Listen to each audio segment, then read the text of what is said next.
Welcome, I'm Millicent Walker. Tonight, INEC insists no going back on its timeline for the completion of the governorship election in Rivers State, meets with stakeholders in Port Harcourt, the state capital. The Department of State Services denies receiving instructions to work against the completion of the electoral process in Rivers State. Troops of the multinational Joint Task Force and Nigerian forces continue their onslaught against Boko Haram in the Lake Chad area, killed 5 insurgents in Borno State. 2 people killed as thousands of Palestinians demonstrate in Gaza on the boundary with Israel. On Business News tonight, former Minister of Economic and National Planning, Dr. Shamsuddin Usman, challenges government to decentralize the National Identification Management Agency.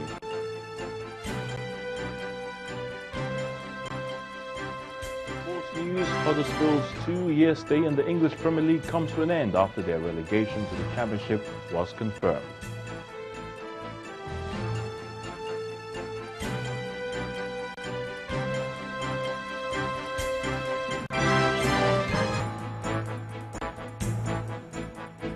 The Independent National Electoral Commission, INEC, is not done with the 2019 elections, at least not yet.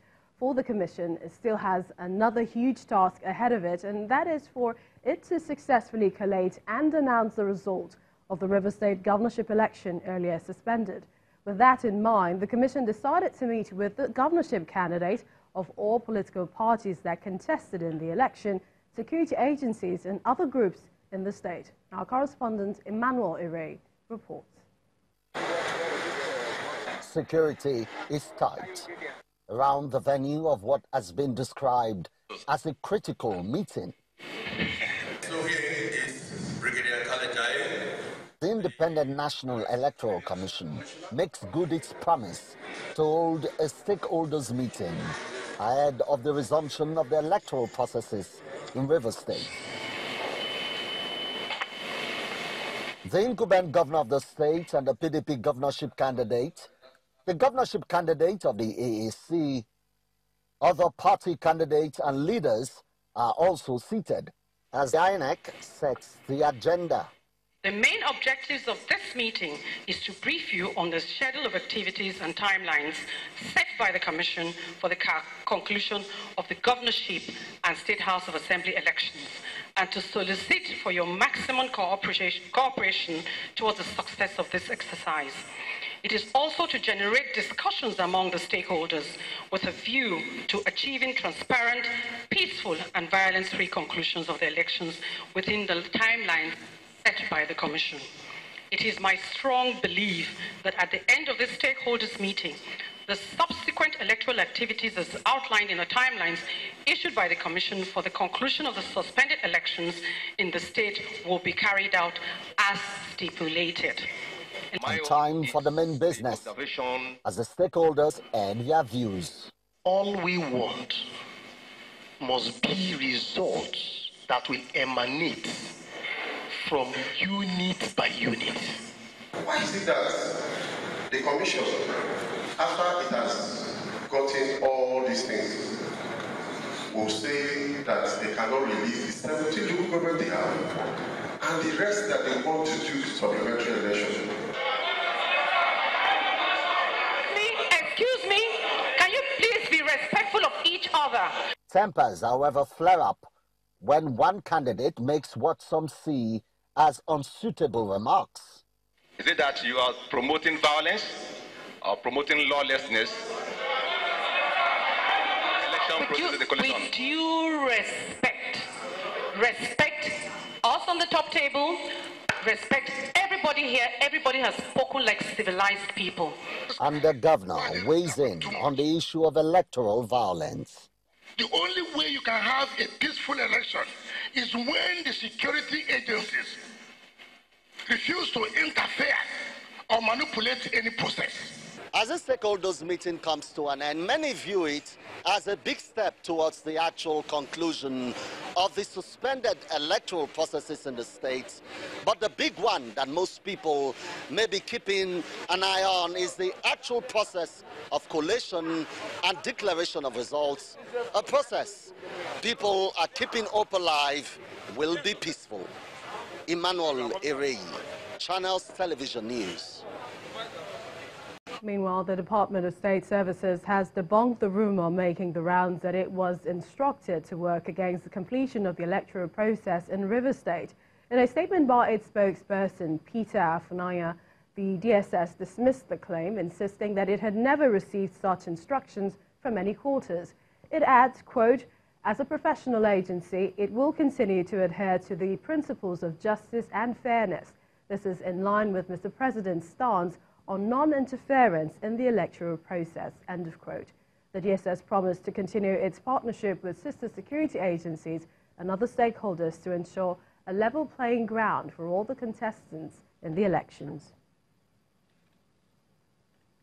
The electoral umpire INEC is still presenting certificates of return to governors-elect and lawmakers who emerged victorious at the just concluded general elections. Now, some of those who recently collected their certificates from the electoral umpire include governors-elect of Cross River, Plateau, Gombe and Bauchi State. They are, however, promising good governance even as they extend hands of fellowship to their opponents. Governor of Cross River State, Professor Ben Ayade, and his deputy acknowledged cheers from supporters as they arrived at the INEC headquarters to receive their certificates of return. Please, we would like to invite His Excellency, the Governor-elect of Cross River State, to the microphone. Shortly after the ceremony, the elated governor-elect expresses his determination to forge a more effective government. I'm calling a meeting for all governorship candidates by Tuesday to sit together and look at all the programs they had with the intention to put them together so that we can produce a document that will become the grand marshal document that will marshal Cross River State into a new horizon. In Plateau State, the presentation ceremony is held at the INEC Collation Center in Jos. Re-elected Governor Simon Lalong and his deputy are accompanied by their wives, family members and party chieftains. The governor-elect and his deputy take turns to receive their certificates from the INEC National Commissioner. Elected members of the State House of Assembly also receive theirs. While expressing gratitude to God and the people, Governor Simon Lalong says he's challenged to bring more dividends of democracy to the people. We are conscious of the beauty of history and requires us to leave behind a lasting legacy for others to build on. All hands must be on deck in the next 4 years so that together we will do more. In Bauchi State, Governor-elect Bala Mohammed, accompanied by his wife, receives his certificate of return. 30 elected members of the Bauchi State House of Assembly equally receive their certificates. The governor-elect promises to turn around the fortunes of the state for the better. Definitely, we are not going to betray the trust reposed in us. On behalf of myself and all the members who are my bosses, we are going to work assiduously towards bringing out Bauchi from the woods. In neighboring Gombe State, the presentation of certificate of return takes place at the banquet hall of the Gombe International Hotel. Congratulations, Honorable. The procedure begins with elected members of the State House of Assembly. Then, the governor-elect, Muhammadu Yahaya, and his deputy. Congratulations, Your Excellency.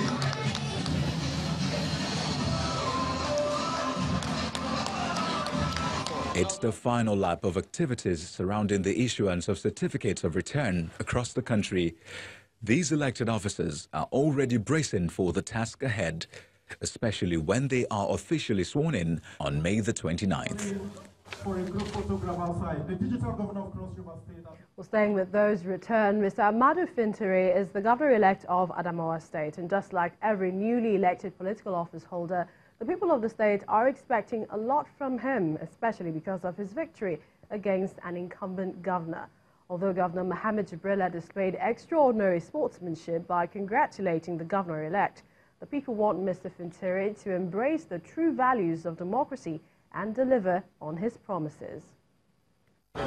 Adamawa is one of the few states where the just concluded governorship election was conducted peacefully, despite the perceived tension that trailed the declaration of a supplementary election. That peaceful conduct at the polls has also been demonstrated by key players in the state. The incumbent governor, Mohammed Jibriya, was one of the first set of persons to congratulate the governor-elect, Amadou Fintiri. I wish to congratulate the governor-elect, the Right Honorable Amadou Fintiri, over his election as the incoming governor of Adamawa State and wish him a successful tenure. My action as your governor in the last 4 years were with the best intention, and I remain grateful to the people of Adamawa State. The governor-elect, on his part, wants all key political players in the state to join hands with him in moving Adamawa State forward and ensure that the people are well served. I'm also using this medium to call on all Adamawa people to come together in unity of purpose and put behind us the spiteful campaigns that were characterized by fake news and negative profiling, and assist us in discharge of the mandate freely given to us by the electors, a mandate for reform and investment in the future of our state and its people. The governor-elect is more interested in the unity of his people and is asking for their support. Some residents of the state, however, want more from the incoming government, and they have asked Mr. Fintiri to build on the achievements of the present APC government in the state. We should just hit the ground running by implementing his campaign promises and his manifesto towards transforming Adamawa State. We expect him to make more effort in bringing back security in Adamawa State, more especially the northern part of Adamawa State. Many of the residents are also convinced that the congratulatory message from the incumbent governor is a signal that Adamawa State will continue to enjoy the peace it is known for, and will perhaps lay to rest any form of litigation. After the victory at the polls, many Nigerians have been speaking about their expectations from the government for the next 4 years. A senior advocate of Nigeria, Tayo Oyetibo, who spoke in an interview with our judiciary correspondent Shola Shoyele, wants the Buhari administration to focus on fighting widespread poverty across the country. He believes that with Nigeria dubbed the poverty capital of the world, the government needs to urgently focus on creating an enabling environment for small and medium-scale businesses to thrive, among other measures. I think emphasis should now be focused on fighting poverty. There's poverty in Nigeria, real-time poverty across the land, not peculiar to any particular state. Across Nigeria, there's a lot of poverty. You invest in programs that will touch the lives of the ordinary man, and then you create a conducive environment for the economy to thrive. Because people lose track of certain things, that it is not only the poor man that should be taken care of.